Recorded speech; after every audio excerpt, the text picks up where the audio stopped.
Hello and welcome everyone. My name is Game Prodigy. Today we are bringing you the Tier 6 Commonwealth ship, the Mysore.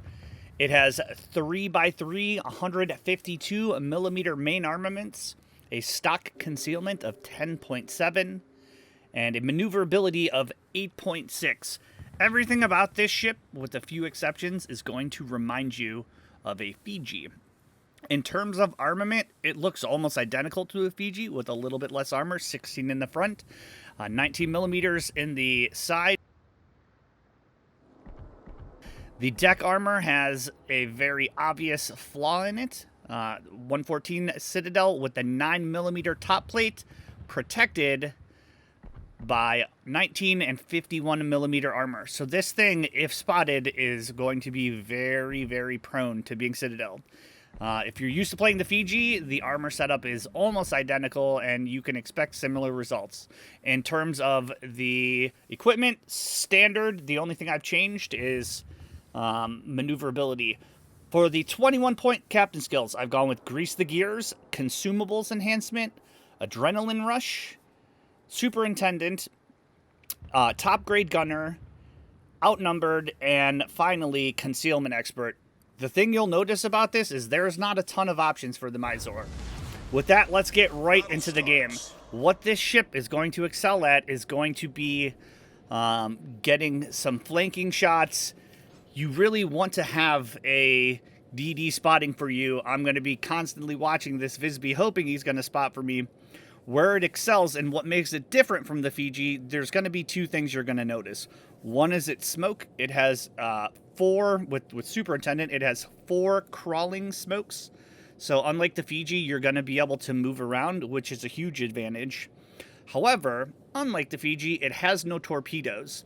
So you're going to find yourself getting into situations where you're not going to be able to damage a battleship, for example, enough before your smoke runs out to get detected. So that's where this smoke, crawling smoke, comes in really handy. It allows you to turn around. It allows you to get into a kiting position. However, going against Tier 7 and Tier 8 battleships, even if you're kiting away, if they hit you in the center of your ship, you're getting citadeled frequently. So first thing you're going to see here is my DD has decided really not to spot for me. But I'm going to be able to engage cruisers, and these put a lot of, the Mysore puts a lot of hurt down on broadside cruisers. Just like the Fiji, you're going to be aiming for that Citadel and hoping that something's going to be spotting for you. The thing I've noticed about the Mysore, and there's our first Citadel, is it excels at two things. It excels at cruiser on cruiser interactions when they're not bowing on you, and it really excels on killing DDs, and we're going to see that later on in this game. This Devonshire made a ton of mistakes, and I'm basically just going to be beating the crap out of him the entire time. DDs are spotted, and it's gonna be able to put a decent amount of very accurate shells. Look at the dispersion on that, off on DDs. So we're going to be able to shred DDs. We're going to be able to shred cruisers. What we're not going to be able to do is effectively kill battleships. So your smoke is slightly shorter, and there we go. Double Citadel on the Devonshire. And if I had one more shot, he would be dead. So we've seen the strength of the Mysore. It's able to put really good damage down on destroyers and cruisers. It's able to protect itself in smoke with its hydro. The hydro actually outlasts the smoke. But you're going to see me start to get into some battles with battleships, and that's where you have to, your inner Fiji has to come out. You have to take cheeky shots when you can get them. The thing about this particular build with the new captain skills is I really couldn't find an arrangement where I could get priority target, and you're basically stuck with incoming fire alert. And for a ship like this, where if you get hit, you're risking taking a pretty significant Citadel shot, incoming fire alert doesn't really give you the time you need to be able to maneuver effectively in all situations. Priority target, on the other hand, really lets you know that, hey, you may want to consider making a turn. In this situation, I was able to angle, and I don't think I take any citadels in this game, but if you're going to play this ship, and if you've played the Fiji, you realize that getting basically halved is a part of life. And if you want to take shots in between when your smoke is available, and it's got a pretty significant timer in between, and if you go with my setup, you're only going to have four moments where you're going to be able to use the smoke. You're going to have to mitigate and take some risks if you want to get the damage you're looking for. So I am keeping an eye out for the destroyers. They're floating around in the middle. I'm using my destroyers to be able to spot them. And in the meantime, I'm trying to get into a kind of a cheeky place where I can get some farm damage on these battleships without being exposed.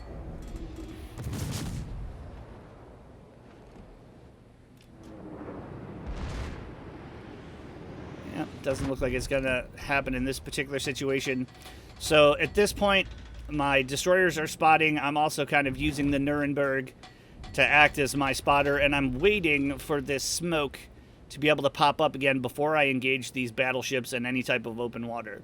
The moment I have my smoke, I can really put down some pretty good chip damage on these battleships, but there's no way in the amount of time I have with my smoke, unless they're really sitting broadside to me, that I'm going to be able to put enough damage down on the Queen Elizabeth and the New Mexico to not have to at least kite away if they're shooting at me. Thankfully, they're shooting at the Nuremberg here, and just now the Visby is spotted. Let's see how long it takes me to figure it out. And you're going to see just how powerful this can be against enemy DDs. If I had to classify this ship, I would call it an anti-DD, anti-cruiser, cruiser. With this one major vulnerability being big hits from battleships and also higher-tiered cruisers. Higher-tiered cruisers like the Baltimore will absolutely destroy this thing. So you really have to be paying attention to what you've got going on. Started. And again, I put myself in an ideal situation where I have more, 1, 2, 3, 4, 5, more enemies in my vision. So I should be proccing the outnumbered skill. And I'm just waiting for these destroyers to pop up. I'm relying on my team to spot. This ship does not particularly do well on its own.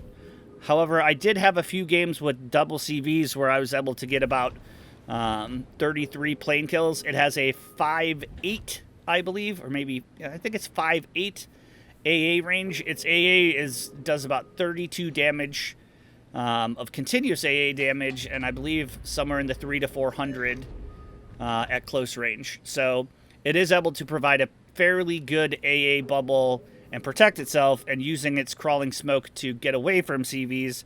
However, a competent CV is going to spot you out, and you're going to get demolished by battleships unless you're very careful. So we're just waiting on these destroyers. In the meantime, I'm going to try and take some cheeky shots at the battleships.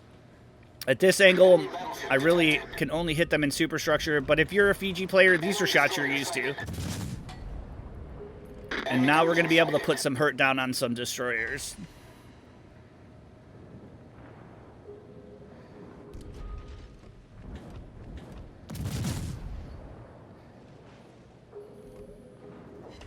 Yep, there's superstructure shots. Okay, yeah, once the threat for me is gone, I'm going for the Visby.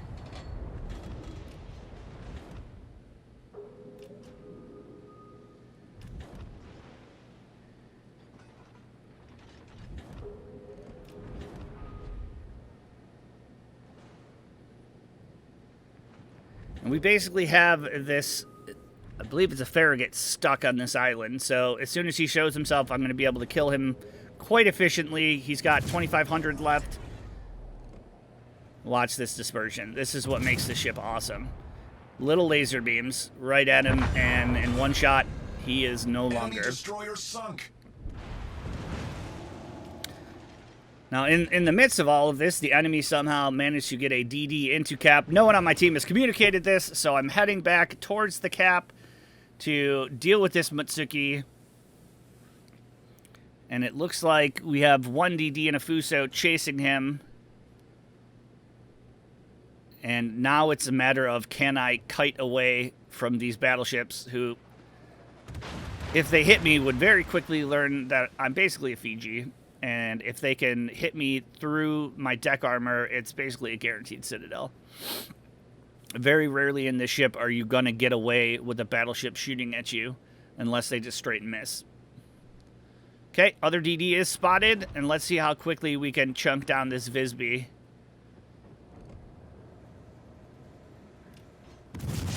That's the end of the Visby. Look at that dispersion. It's a beautiful thing. Yep, so there's 2 DDs down, and we're going for our third.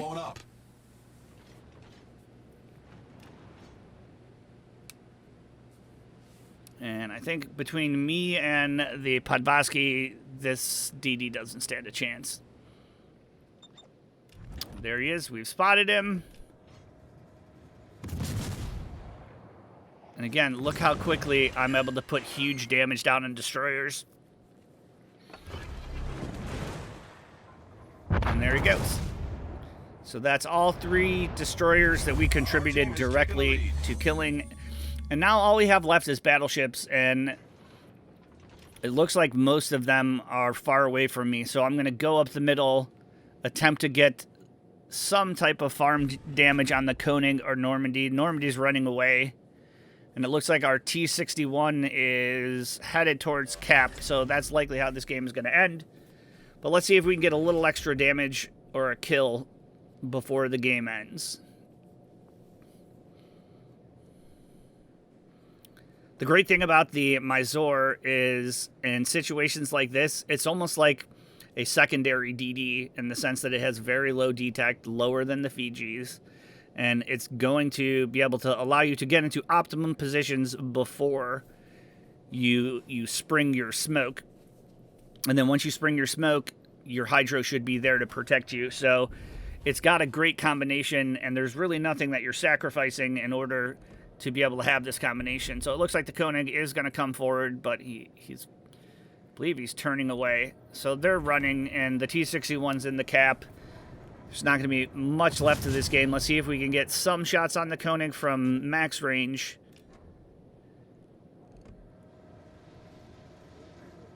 Yeah, 2 non-pens and a ricochet, and that's at max range. That's basically what you're going to experience, unless you can hit them in the bow or aft or superstructure. Ideally, the superstructure. More non-pens and ricochets.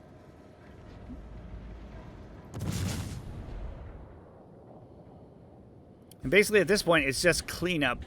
So, in this game, we were able to take down the Devonshire significantly, so my team could clean up that kill, directly contribute to the death of all 3 destroyers, and put a little bit of chippy damage into the battleships. But if you notice, I don't really focus on being anywhere near the battleships until I have to.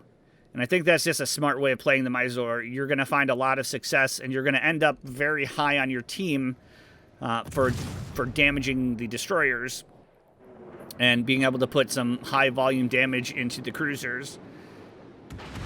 Yeah, more non-pens.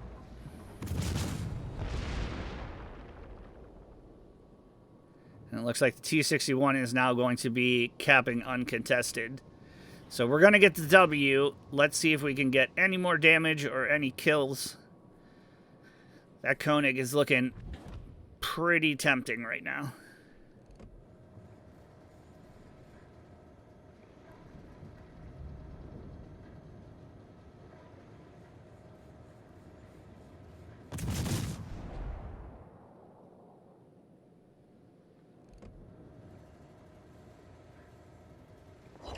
Yep. So I guess one of the advantages that you can take from a disadvantage of this ship, that being the fact that it takes high damage when hit, if you manage to survive it, adrenaline rush becomes a huge factor in getting big damage in this ship. So it's not necessarily bad to take intelligent damage. And when you take it, it's going to give you a better firing rate, which is going to allow you to do more damage towards the end of the game. I didn't take any particular damage here, but we're going to kill secure for our 3rd kill, and that looks like it's going to be the end of the damage for this ship. All in all, I would highly recommend this ship. It's a ton of fun to play if you like the Fiji and you're not exactly reliant. You're able to hit AP shots. You're not relying on HE shells. This is definitely a ship for you. In terms of the recent releases of new ships, this is one of my favorite. I played a ton of this ship, both under the old captain build and the new captain build. It is a ton of fun. If you are top tier, you are basically a carry machine. We're going to end up top on our team by a fairly big margin, having dispatched 3 ships for a total of 59,857 damage, and we also get good credits for it. So all in all, it's a good pick. And until next time, thanks for watching. Goodbye.